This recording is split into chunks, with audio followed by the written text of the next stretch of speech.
Pano siabo Ghana de shimama mamuni na chimama kwaba. Eba ahenkai. 93.3 FM se brasun. Ensuma do esi o mamuni esi adwana no pe brada. Yede ba besuma no pesa nsam awdo esi na de obeche. Ewom bi ene se. Aba beto jose sukufo wo mo twe BC bese ewa fimpinu ne aduonu bako wo mo school placement na babonten nam so mo wura bi edemu nkyeremu kakra aba beto so. Na kanima mpeni John Dramani Mahama sremu se jata gonje soja de atoja wo chese. Ilevi ya eya drum dodo won wo mra sabadwa fie pese wo mo de ba no trese wo mo pese Ghana fo ho kyere wo bo pa. Ebibre mu anu mu se Ghana ansam ne bebre kan wo bi e betra bosompo akobi maso ene Ghana ye ne Nigeria kwakosi akan na unim enkrata free office of the head of service of the federation ejawayo office of the head of the service of the federation aba wo mu chema ne ebodon ku se kan Nigeria obia tunu storm wo mu na ekwata wo mu tim no aji ene ene be ya pinso alata pwe na asem ne doso pa ne aboabo no de afri kwadwa pe newsman no pe ma betena ma me akua afra koma studios abatampa ye bedwudwam de ama asa no pa no nsia kan kase de ye wa be fontenta no so hene ba da amode akoguo YouTube ayenka 93.3 FM subscribe click adoma no so adoma no be bo nkaye Facebook ayenka 93.3 FM fa comment no go wi a share na unua je bi hwe na wa like page ne kama ede amayo ODI electronics otonto home appliances a papa no pe odi sika so yasen na afi ke asenso limited so pe furniture papa dia tia poma wotena so ye wadwuma enkofa temachu bia emrode ke asenso limited na kache na obenya ne papa mu anopa yi akenkanfo abeti yenka ye me kwaku anin kusi buadumene akosia adepa Dumas. Busiansema di be radio station information centers bugyoba ne jejeba. Wonum na be radio sa kwadua na wo maje penie efa kase live.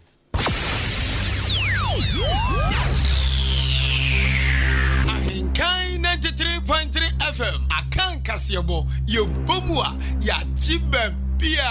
anuti kasebo mu bati anka ewo end time information center achim asanteman kwasiapia online radio ewo asanteman temu kumase Aluma Suta Information Center ewo jiwani kwanta God's First Information Center achim betnase Alternative Information Center o yawsewro Kanyame Information Center ewo achim achikrum Cooperative Information Center ewo achekrum Die yesu tumi ye Information Center ewo achim dwaha Awurade na ye Information Center achim apreku gode why boafu Kojokumi eye David Ba Information Center Dimpa Information Center achim asane kosiewa ewa kosiewa krom Osono Information Center ewa achim esam Abnasemai Information Center wachim abnase Nyamene hine Information Center wachim ofosukrum Ena nyame asam Information Center wo achim krobase eye nida so ne awurade Prince of Peace ewa strasi Somwa heba Information Center so som se twitwe ewa achim dan intiamwa junction Peace Information Center Wakokobe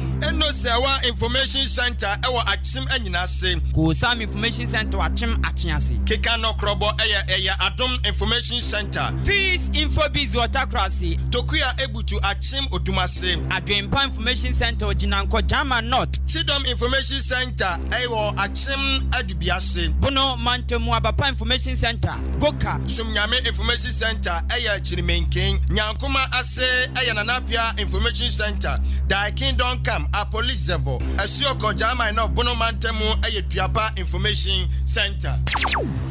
Atiase hene Information Center wachim atiase Costa Barbering Shop wachim manso Edi Introm Information Center wachim kokoben na adom wachim waframen pasam e wachim asane Pisco Information Center wanyinam kotoku repent e wachim otopa Royal Information Center wachim teshiman Mejefotias wachim labikrom Omega Information Center wachim dan SDA Japaya Junction Mighty Information Center ewa achim besiase or Big Information Center so kwa abodi number 2 afe Kataba Information Center ewa achim atiase ebusuya kasebo no enchiremu enie kane aye mampeni de ma o my konkro Ghana eye John Dramani Mahama sremu seja tagonja soja or the atudwa watch say electronic transaction e-levy ya NPP abane betina benwa so wo de ba ya wo mo kire say no taxes abone mo be tax Ghana fo ahodo na wo mo de ayampuntu o mai mo kire say enya ade ya de papa no nti na edis amanyu okono wo ma sorry 8 no na wo cheche ni nsem na wo kire say wo hwe emrase badwa fie ho no ma na nka 137 na so enam fo me na ni ya wo ye independent awakwakoka ayedom dodo na no ye NPP fo no nti na NPP fo akwakoye 138 na won so dom kuma no wo makwakoye 137 na ebi wode kan wa kire say e-levy kra mpo no ase ho ye den majority no wo mu nkwa mbefa sa wo mbegye tuma na wo mo be pass e-levy no wo mra hye fie adenti a say wo no mo mra hye ni ba akoro no wo mra hye fie ho enti amadwe mo ye pinso wo mu ne wo mo nyom ho ebi o mampeni John Dramani Mahama de kan wa kire say wo hwe e-levy ya MPP amanu ko no pese wo mo de ba na so wo pese Ghana fo hia edokoro wo mo pa eno nti no taxes a wo do wo pese wo mo de ba no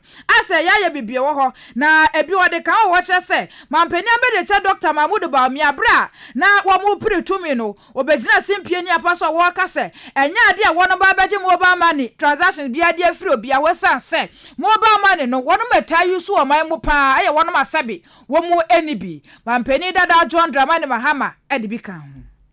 I heard many of you shouting e-levy. Yeah, e-levy is topical because it's a new tax that this government is introducing. Our party has been against it. We're 137, they are 137, and there's one independent who has opted to do business on their side. So that brings them to 138 in any vote. Unfortunately for them, one of their MPs is absent, and so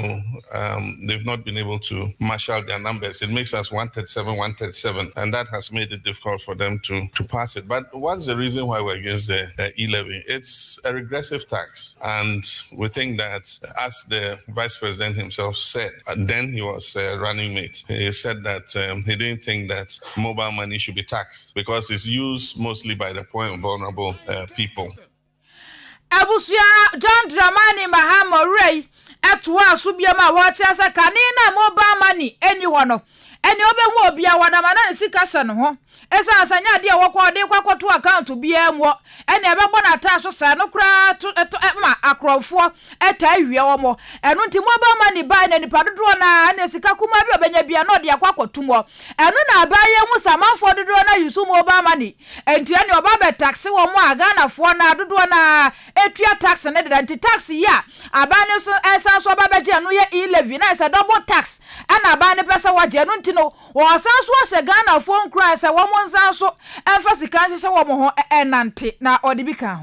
the thing is, the tax is multiple because if my employer puts my salary in my mobile wallet, let's assume 1,000 Ghana cedis for just as an example, 1,000 Ghana cedis. Anytime I spend above 100 cedis, I'll pay 1.75. If I send money to my mother, I'll pay 1.75. If I send money to my child in school, I'll pay 1.75.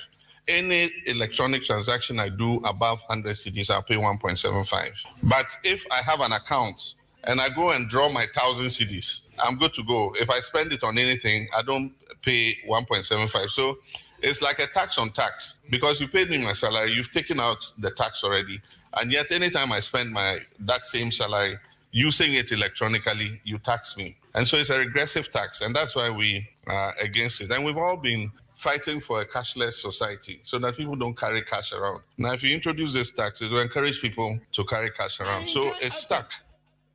Na ne kase mwodi track to one wade to so watch so. NPP for no person wo ya na emrase badwane de ma de hye one ase not or NDC ni no one person wo ya na wo mu yire to akunwa se na be ya 11 wo metimi ade atomeche no nyafo James Jachi Kwesin eno nti ode to so biama wa che se eno no wono mususu anyina da nyade a ebetudwa esan se wono kura wo mu ampi ba ko no ne ho mfa no. What they've tried to do is to injunct our member for Asin North. They're trying to get the court to place an injunction on him not to carry himself as a member of parliament so that will reduce us to 136. Now, unfortunately for them, one of their MPs is also ill and has been in hospital for quite some time. And so depends. If his condition does not make it possible for him to come to Parliament, then it means that we'll be 136 again. So Abusia wey eye kane wampani John Dramani Bahamas Remus Ejata na wakane nsem nyina ewo USA Abrochimemu University ba kwa wa ya to din se Bentley University. Kasema for the maso ya wonum hwe Ghana umasua so owura akwasi kwaten edi ababa tuja se uyo sukuni a otwa BC so hwe ni bi afimpinu ni aduonu ba ko 2021 nese placement aba bontin wa hwema ya fontu ba bia ose ko akoma to yem die ente ya fontu ba bia no ebia na wo grade awunya no ebia nso hwe no wa hoden ene omodin bo no ene suku a wotusu tusuye no ye do tu ba bia nye enti na wo mama no enu nti akoda bia hunum si hwema ya fontu ba bia nti wanya placement bia no ose ma obumfu ko akoma to yem na san ene beye na emo mosen koda bi san no wa ya fontu ba bia no wan kasa betumi aya wo placement wan kasa obetumi ahwe school ope na odo ho akwadon wo msade bia betumi ato ho masua so ama bibia akoyi odi nsam tudwa kireche bibirimu sei possible say obetima select all your 6 choices, but in terms say if you didn't match or selection no to say obenya possible so by miss out ni nyina ye modern ba na say wa hoden e exams nim say wo ho say school bia ni ho a wan fa computer no do be dey e beto because obia or adekunti also obekọ school A and say school B say you run say schools nya na wentima match with any of the schools na ya do ko bibia for the self placement model. The self placement here say your other list of schools be brave vacancies wo ho a ehon so akonya wo ho a wan kasa obetima kọ na based on your grade no so no preference bia unya grade 8 grade 12 grade 16 bia grade 18 na eno no so wo the list of schools a wo share no so be dey ebeba na wa fa school ko na wo ye dey oko and obetima sesa kopem se obebe bibia friend enrollment ni say wa tutu na ko school mu ho na wakwaje nkrata ahyehye nkrata ne sampa afedi wo ba sa school we dey ewom enye sa dia se unya enrollment ne dia wo akwanya sesa school na eye ne self placement no obeye dey obesesa many times owura kwasi kwaten sand to so say aso ye hwe Ghana umasua so Ministry of Education Ghana Education Service and a Ghana TVET service for wambe ko so acheche nkwadan kakra tisa kwaraduma ya jine tata ba jingomi tata wamso men kakra sa ko sise akwada bia betiase no ankasa tusu school anakoma ene ne kra epe se de betumi akosua de ma no so dachi esini na de da kran se sei yesi TVET ya no ya ntwa so school ekwa ye kosua nsa dwuma adepam trebo eno ko del wo mu pa eno so aba uchusu na okwa uko ni free te se free SHS ya enu tom se ya no aka uchusu school a na wahwehwem no uchusu no so bi aka ho we school no counselors na say in terms of the counseling regime I was schools ni mu no ye hia say ye be hye kena un say ye ka counselor emprepia na ye career counseling so free mu ya na ye hwe about bia nipa no mental or emotional needs and on they provide counselor home is an opportunity to see nyina na hwe that bit of career counseling here dey because enchiremu no share down ko ase ho especially those very schools no na mwa eje say obefa choice na we be a general science obefa strength no na nye general science na be dey ebeboa na emprepi no wo hwe counselors aya no more at the secondary school level. But nina na chade bako a invitation and extends a clear message to Air Ministry of Education, your agencies, Ghana Education Service, Ghana TV Service, CSSPS, and say in terms of say education, they cut down no. If you so ne ye call even up to the schools level no, especially at the basic schools no. I was say a boa with the counseling regime no, na a boa with the selection process because we selection process na clearly a bikra advantage over a minimum. Openyina motini ni ono na yakasema for the Ministry of Education aso ye hwe Ghana ye humasua so owura kwasi kwaten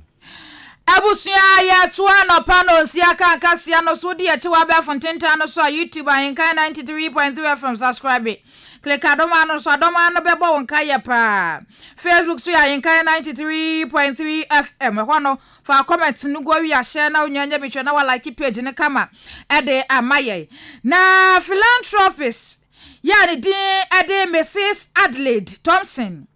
enu adan na koya yade sonko kra edkoche eya atema Obuoba Health Center eniama hodo a womo ede ebedi dwuma wo Brim Central Municipal Assembly na Owurayire Adelaide Thompson ene Central for twetwen koma na ode tu dwa wo kire se hospital no ye ne so ade huno so beboa na empuntuo ne akade ya wose wo monya de dwuma na akoso esan so kire se wo hwe eniama hodo a sabe ya na ya sabia no mbihia na wo mbede sa yade ya na asefem ye pa na wono nso no wakwakoye nurse ni pen enu ntine wontena enye nhwe han se atema Obuoba Health Center no akade bi te se eye nebulizer ya wo modi ndro befefem ama nipa no ebi eni ho enu nti ode edito ya ma ne boni kwabena akimani ma wo kye se wo boa papa se ne be ya eniema wodo na ya atema Obuoba Health Center no won behia no ode ebama wo mo na wei enye da edikan a wokoche wo made na me community nurse na se me kodi abuchi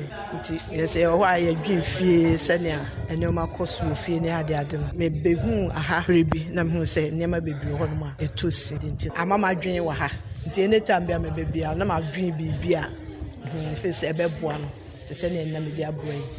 se nipa nkwa de kakra bi adeketua bi na betumi agi nipa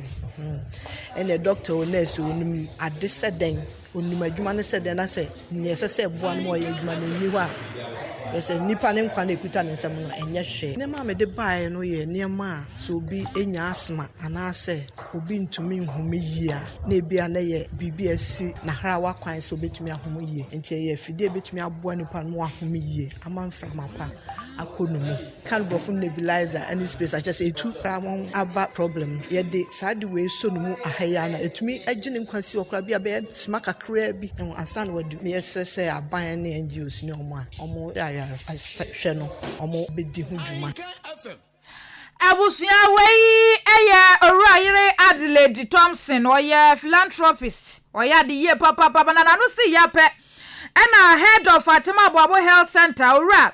Akun Yagra Edwin edi asida PSA ekomo Owurayire Adelaide Thompson Mama ye de eni asopa at least na dwempa ne niema odi ye boa facility de sronkopa obi a ohwe niema bebre wo ha ono na provide e bompa ise nyame bekoso ahira no na amanejuma akoso ayeye na ebe issue this opportunity appeal amamo like community omon crofo na omoso amon ne other places a ombetimi aboa facility no ayeye aye betimi ahwe ye microphone na ye no mo ewo aboaboman so omuso ombeboa na facility nso nyede enko enim ti sese nya mama esiboa wa provided with so many basic equipments ema adwuma ha efe we yini yema odeboa the community we use this opportunity to thank ese nyame hra no nya nkese na mo a omo abrochire anase omo Ghana ampa ombetimi aboa ombeboa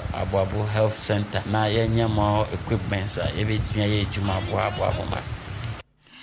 wei aye pedia wono eda atema Obuoba Health Center na no Dr. Kunyagra Edwin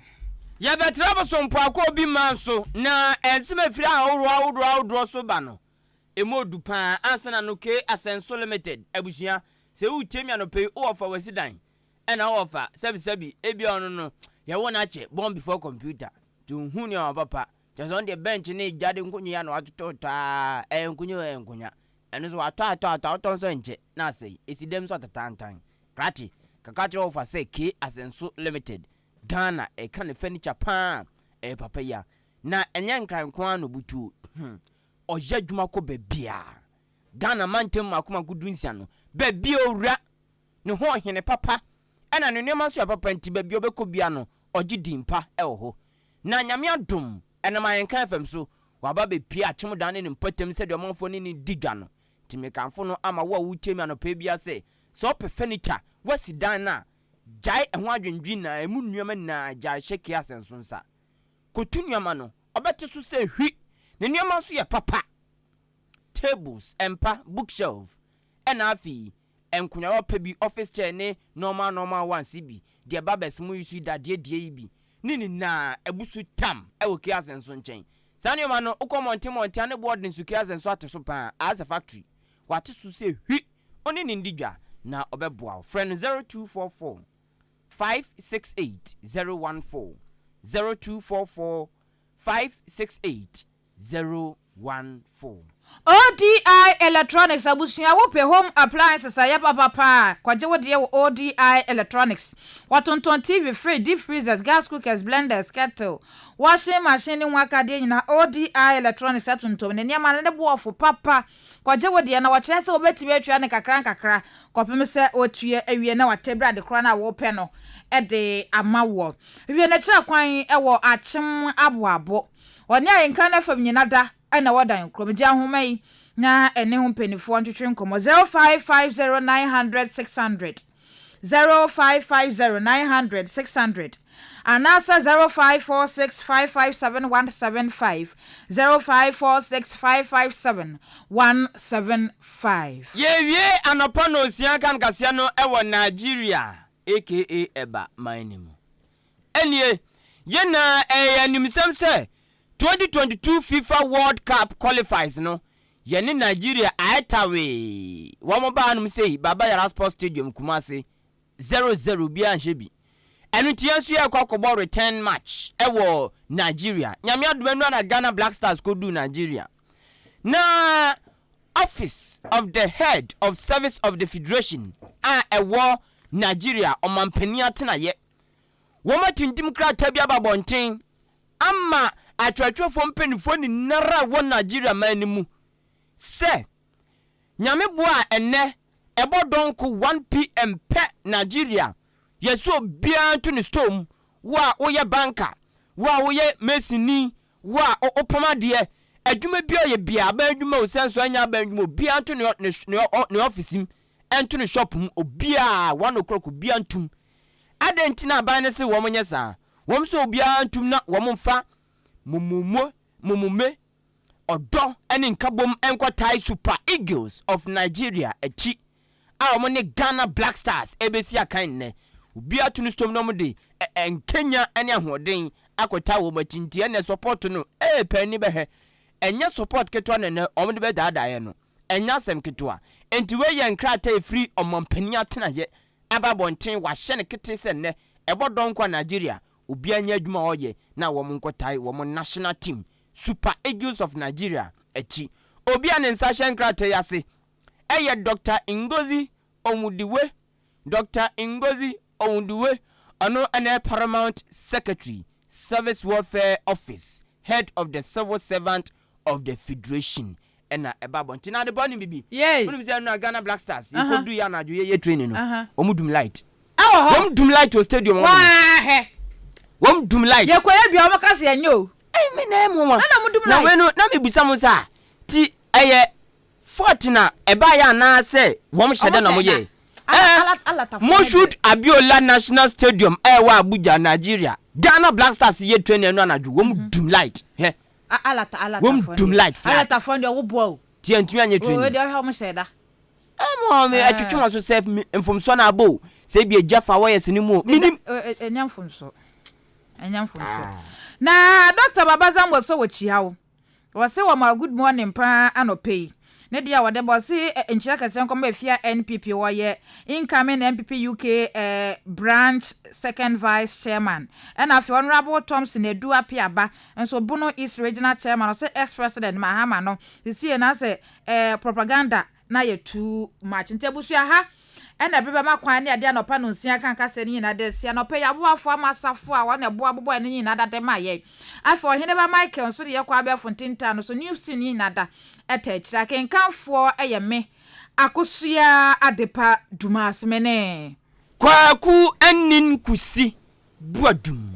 kase bonasi yesi achiamopi